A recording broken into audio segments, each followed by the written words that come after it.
ভিডিওটা ছিল শনিবারের, মানে 1st মার্চের। তো আমরা আসলাম আমাদের উদয়পুর শিববাড়ি মেলায়, যেটা নাকি ৭ দিন ধরে চলে।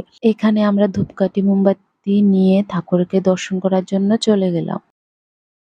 আমাদের এই শিববাড়ির মেলায় আমি প্রায় ৩ বছর পরেই আসলাম। সেই ক্লাস 12 এ যখন পড়তাম তখন আমরা ফ্রেন্ডরা মিলে অনেকেই এসেছিলাম। শিব মন্দিরটার সাথেই না ২-৩ টে মন্দির আছে, তো এটার পিছনে কোনোদিনও যাইনি। তো ভাবলাম না গিয়ে একটু দেখে আসি।